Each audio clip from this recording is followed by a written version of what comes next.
Coucou, c'est Enami et bienvenue sur ma chaîne Chinian Kwaile. J'espère que cette nouvelle année va vous apporter plein de succès, de bonheur, de réussite et que vos souhaits les plus chers se réaliseront. Aujourd'hui, nous allons parler du nouvel an chinois qui est différent du nôtre, mais tout ça après le générique.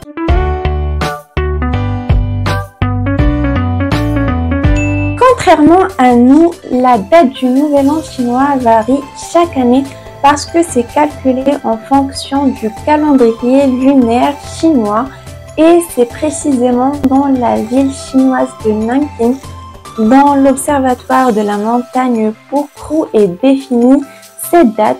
Par exemple, l'année dernière, leur nouvel an, c'était le 1er février et cette année, ça sera le 22 janvier. Chaque année est placée sous le signe astrologique chinois ainsi qu'un des 5 éléments. Par exemple, 2022, c'était l'année du tigre d'eau et l'année 2023, ça sera l'année du lièvre d'eau.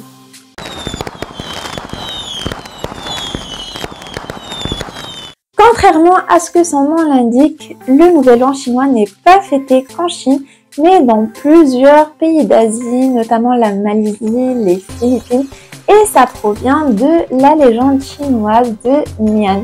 Ça raconte qu'un monstre, mi-lion, mi-taureau, qui vivait dans les profondeurs des océans, venait chaque nouvel an sur Terre. Il mangeait le bétail et toutes les personnes qui étaient sur son chemin. Et une nuit, il y a un vieux monsieur qui est venu dans un village. Il leur a demandé de l'héberger pour la nuit et contre ça, il allait chasser ce monstre. Ils l'ont hébergé pour la nuit et lui, il a tenu parole. Il a pris des chiffons rouges, du bambou sec, des bougies, des casseroles. Et quand le Nian s'est approché, il a allumé du feu sur le bambou sec, il a commencé à taper dans les casseroles et il a mis les chiffons rouges un peu de partout. Et tout ça a fait peur au monstre et il l'a bien fait fuir. C'est pour ça que chaque nouvel an, les personnes accrochent plein de rubans rouges sur leurs portes, dans les villes. Ils allument des lanternes, des torches et ils font éclater les pétards justement pour chasser ce monstre et les mauvais esprits.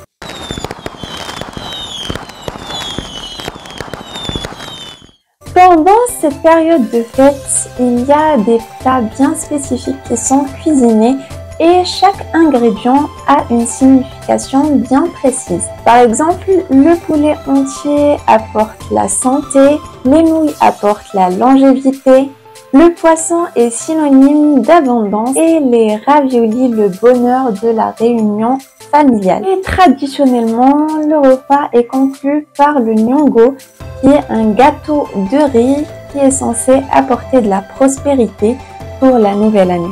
Les festivités durent 7 jours et c'est la fête des lanternes qui les clôture sur toutes les places principales des villes et des villages.